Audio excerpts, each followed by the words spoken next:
Hi నమస్తే, welcome to my media. నేను మీ కేవీఆర్. పోలింగ్కు వెళ్లే ముందు ఆంధ్రప్రదేశ్ ప్రజలకు ఒక విజ్ఞప్తి లాంటి సూచన ఇది. ఒక్కసారి గీతాంజలిని గుర్తు చేసుకుందాం.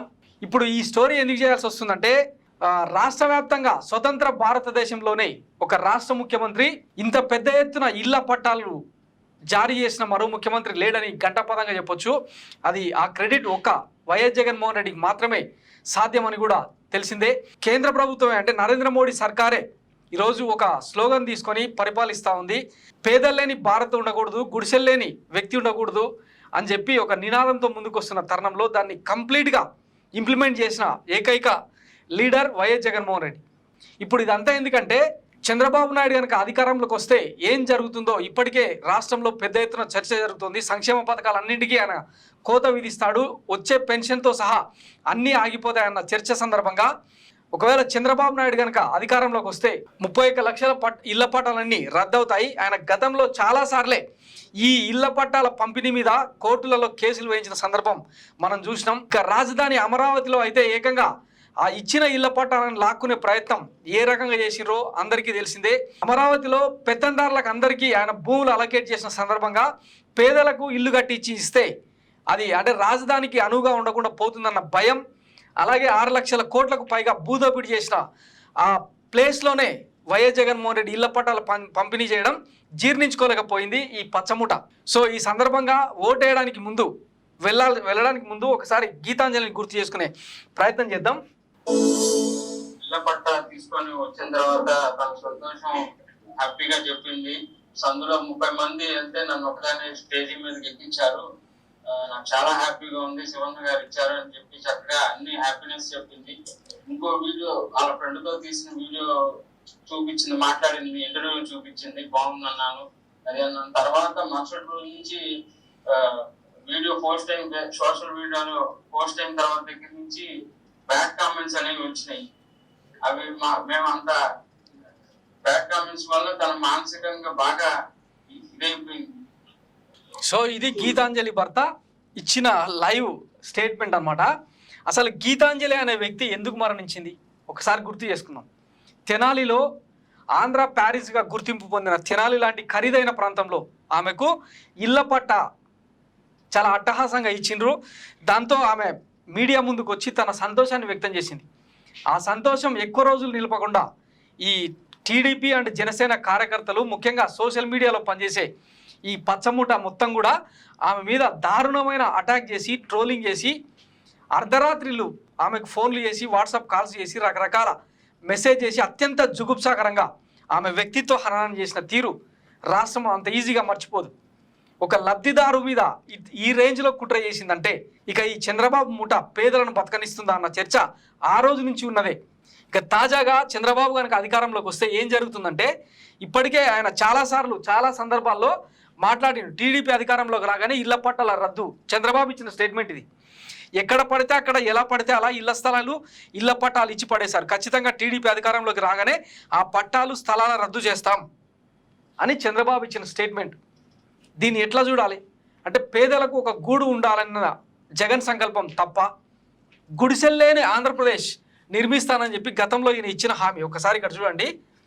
మేనిఫెస్టోలో విశ్వసనీయత కేవలం ఆయన ఇచ్చిన హామీల్లో 12% మాత్రమే అమలు చేసిండు. అందులో ముఖ్యంగా గుడిసెల్లేని ఆంధ్రప్రదేశ్ అని ఆయన ఇప్పుడు కాదు 1999 నుంచి అదే మేనిఫెస్టోలో ఈ పాయింట్ రాసుకుంటూనే వస్తున్నాడు. కానీ ఈ రోజు వరకు 2014 నుంచి 19 వరకు ఆయన పరిపాలించిన 5 ఏళ్ల కాలంలో ఏ ఒక్కరికైనా ఇళ్ల పట్టాలు ఇచ్చిన సందర్భం ఉందా?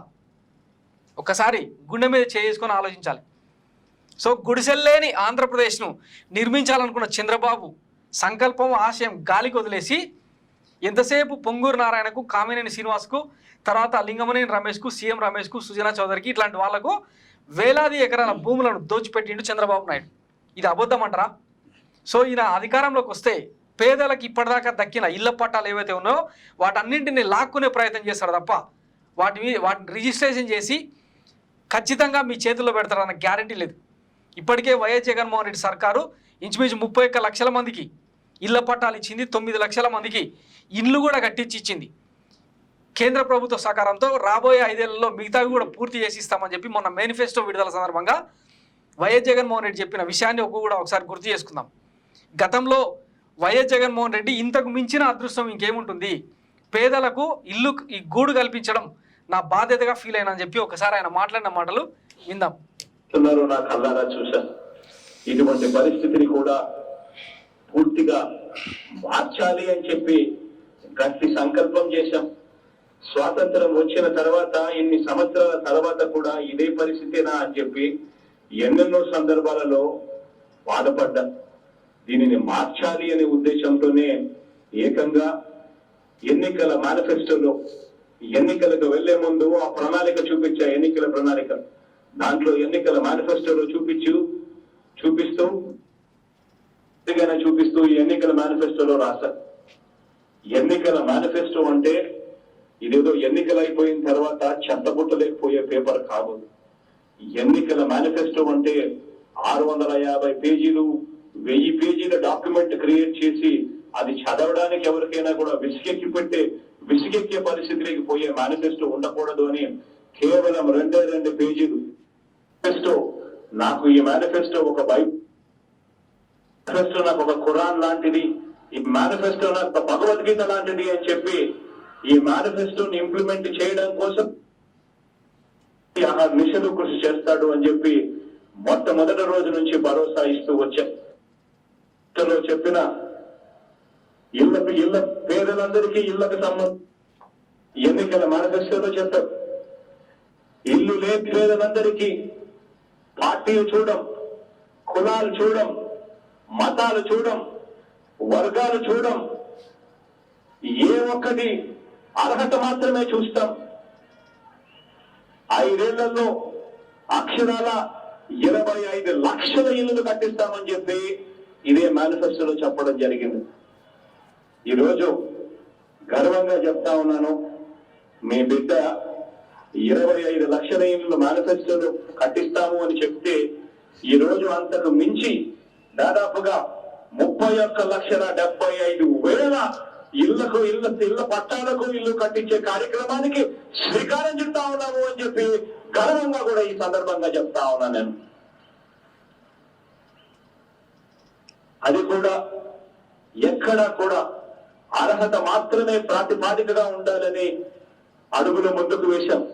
ఎక్కడైనా కూడా కలెక్టర్ల సమావేశం దగ్గర నుంచి గ్రామ వాలంటీర్లకు దశ నిర్దేశించేటప్పుడు కూడా చెప్పిన మాటలు, గ్రామ సెక్రటేరియట్ లో పనిచేస్తా ఉన్న స్టాఫ్ కు దశ చూపిస్తా మార్గదర్శకం చేసేటప్పుడు కూడా చెప్పిన మాటలు కూడా ఒకటే.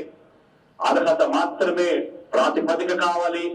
కులం చూడకూడదు, మతం చూడకూడదు, రాజకీయాలు చూడకూడదు, పార్టీలు కూడా చూడకూడదు.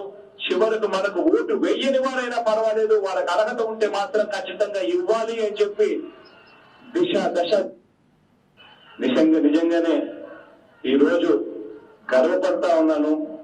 ఈరోజు అటువంటి పరిస్థితుల్లో ఒక బాధ్యతగా ఒక పక్కా ఇల్లు నిర్మించి ఇస్తాము అని చెప్పి ఇచ్చిన మాటకు ఈ రోజుకు కట్టుబడి ఈ కార్యక్రమానికి ముందుకు తీసుకుపోతున్నాము అని చెప్పి గర్వంగా కూడా చెప్తా ఉన్నాను.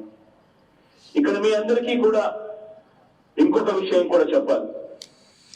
సో విన్నారు కదా, మేనిఫెస్టోలో చెప్పిందే కాకుండా ఇంకా అదనంగా అర్హులు ఎవరైనా ఉన్నా కూడా గుర్తించి మరీ ఇస్తామని చెప్పి, అది ఫ్లాట్లే కాదు ఇండ్లు కూడా కట్టించి ఇస్తామని చెప్పిన ముఖ్యమంత్రి ఎవరైనా ఉన్నారా?